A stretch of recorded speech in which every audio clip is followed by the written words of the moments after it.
Auto Fanatic CT coming at you with another video. Figured I'd do something a little different.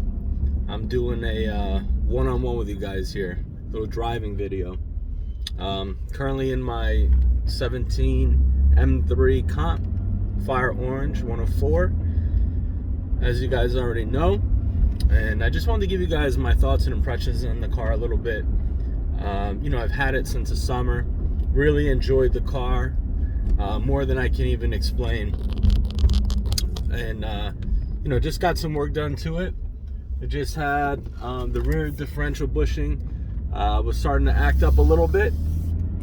So when I first bought the vehicle, it was my first DCT car, and I felt something coming from the rear end, so I knew there was something was not right.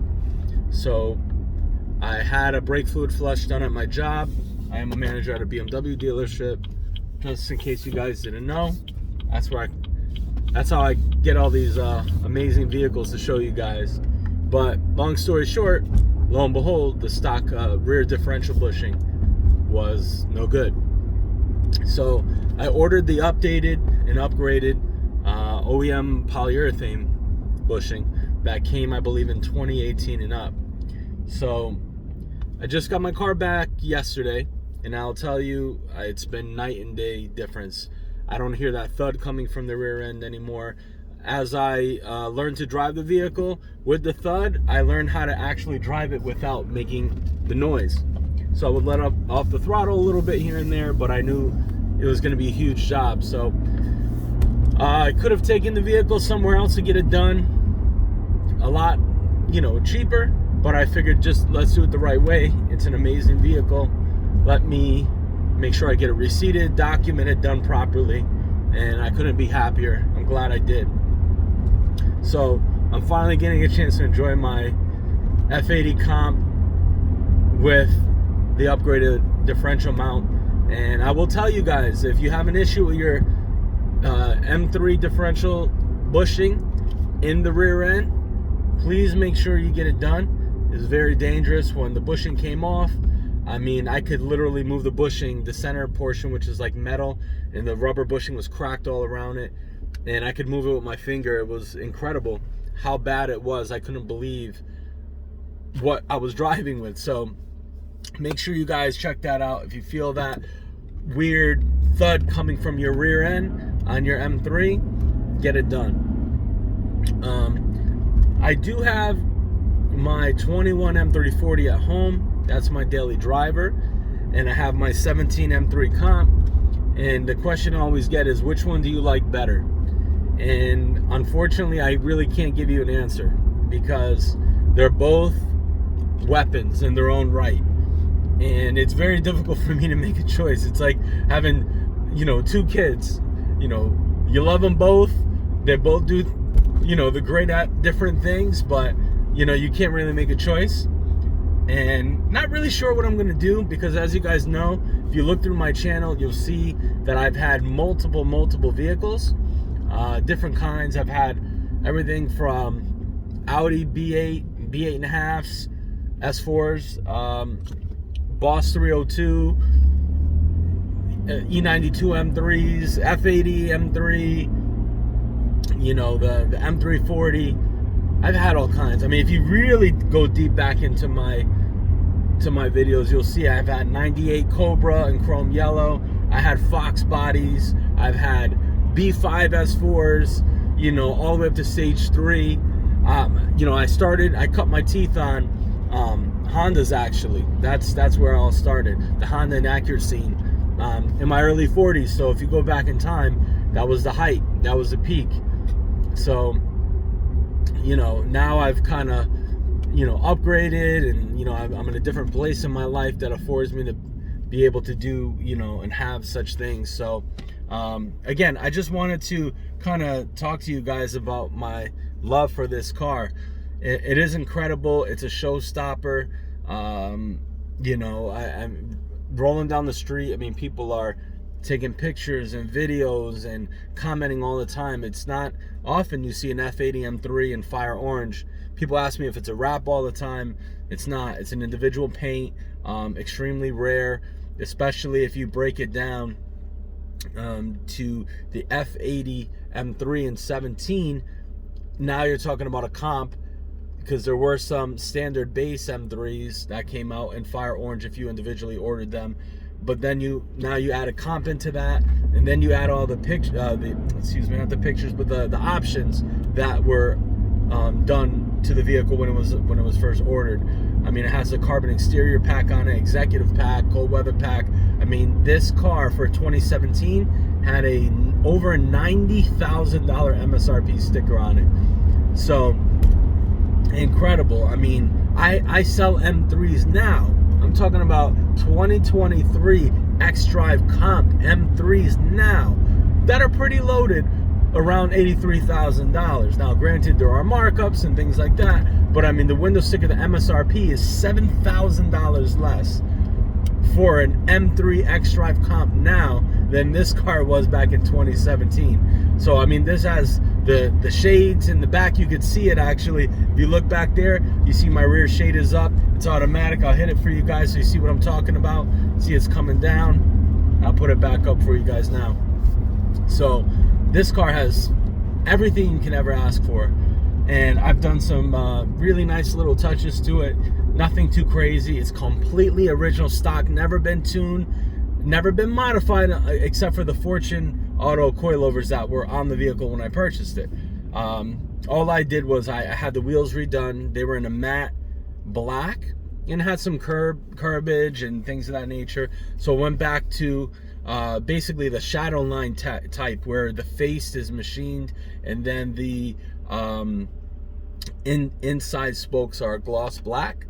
So I did that, but on the clear that they put over the face of the car, the wheels, I did like a tinted clear on it. So it's a little bit of like an OEM plus compared to what the 18 and up Shadowline Comp 666 wheels are.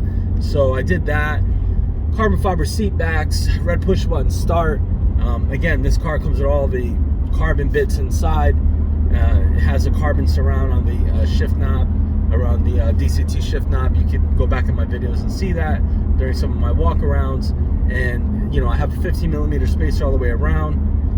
A stock tire size. The car sits like a tank. I mean, it's incredible. And I'll tell you, I've been driving this car since July, and I gravitate towards this car more than the M340. The gas mileage isn't bad.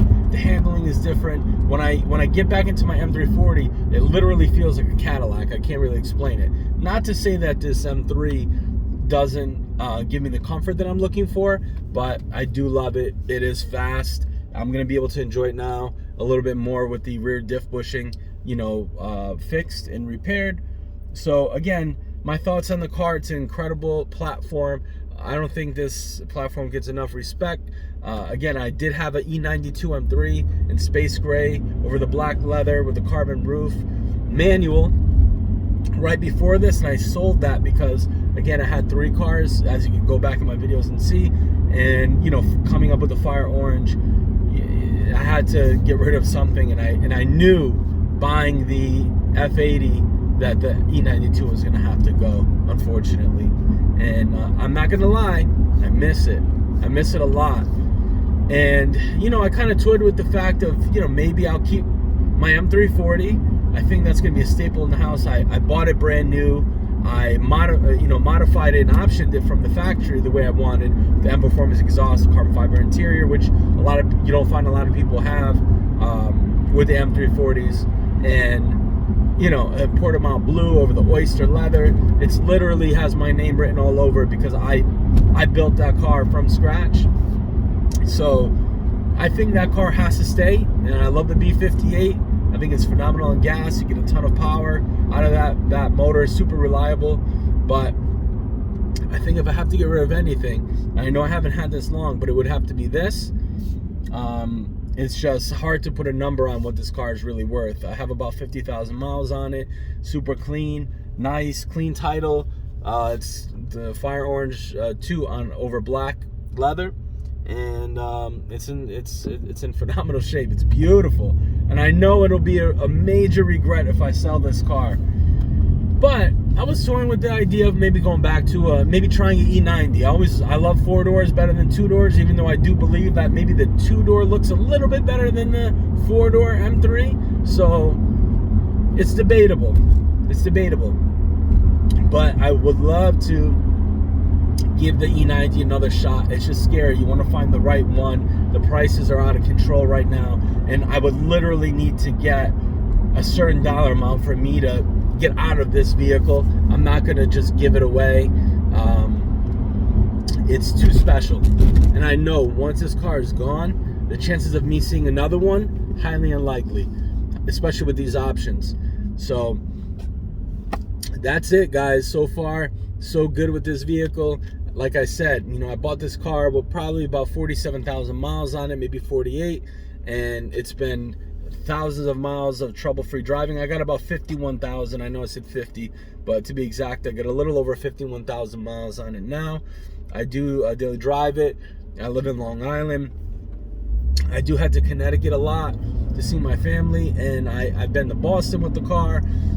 Not one problem at all. So again, you buy the right M3, not modified, not ripped apart, not an R title, salvage title. You can get some really good deals out there, but you know, I paid up for this car because of the individual paint and the options, but I don't regret it one bit, because this car is the truth, man. I'll tell you. And if you're gonna have an F80, try to get an individual paint. Try. I know you're gonna pay up for it, but you won't be sorry, because you're not gonna blend in. Anytime there's a white M3 next to me at my job or a black one, they always comment and they say, man, it almost looks like a completely different car next to those cars. It's just, you can't even compare how amazing this car looks next to those cars. You know it's something special. It almost looks like an exotic. It feels like you're driving an exotic. So it's a budget, poor man's exotic, you know, to be honest with you. How many cars that you know of come in orange paint? I'm not counting the Subaru Crosstrek or some of those Dodge Ram trucks. I'm talking about when you see it, like a fast car, McLarens, Porsches, things of that nature, even some of the GT500s now. So this orange paint, and look at what the E92 Fire Orange Lime Rock Edition cars are doing online. I mean, I saw one the other day sold. It had like stupid low miles. I think like 200 something miles were on it, but I think it sold for like over $200,000 at auction. Even higher mileage ones, E92s with accidents on them and things of that nature, are going for 60 to 70 grand now. Sometimes hitting $100,000. So granted, those are the Lime Rock Edition. I understand that, but it's the fire orange paint that sets that car apart. All a Lime Rock Edition is really paint and a few other little touches. So just to be clear, how it works is when BMW debuts a paint in a certain body style, it will be, they'll call it 1. So it'll be, for example, this, when it came out in the E92, was Fire Orange 1, and now in the F80 chassis, it's Fire Orange 2, and now you can order individual paint on the G80 or G82, and that's Fire Orange 3. So now you kind of have an idea of how that works, and each one is slightly different, but very hard to tell when you see them in person. Because it's individual paint, it's going to be an individual kind of flavor, you know. You'll be able to see the slight tone difference, but very much the same. That's why you see Tanzanite that came out you know, a few years back, I believe, on the F chassis. Now on the G chassis, it's Tanzanite 2. So, which is a beautiful paint, by the way. Look it up. Anyways, thank you guys for watching. Please like, please subscribe. If you like these videos where I talk about BMWs and things like that, these one-on-ones, please let me know. If not, I'll do other things, and I'll kind of update you guys once in a blue moon, just to let you know how I'm liking my cars, and you know what the feeling is that I'm getting from them, and what my next ideas are, and how I'm going to move forward. But I really appreciate each and every one of you guys. I've been trying to grow the channel. If you lasted this long, you're a real Auto Fanatic CT fan, and I really truly appreciate it. So please continue to watch. Support me on Instagram, guys. Find me, M3_heat. That's M3_heat. There's a lot of action going on my Instagram. I find it a lot easier to upload reels and pictures than it is on YouTube, but I do like to occasionally come back here. I'm just surprised out of all the years that I've been doing YouTube that I'm only at like a little over 300 subscribers. So I would love to grow the Auto Fanatic family on my Instagram, and vice versa, my Instagram fans to kind of, you know, support me on YouTube so I can continue to make these videos for you. Thank you so much. Remember to always modify your cars, always appreciate what you have, and always be safe. Be good, guys. Later.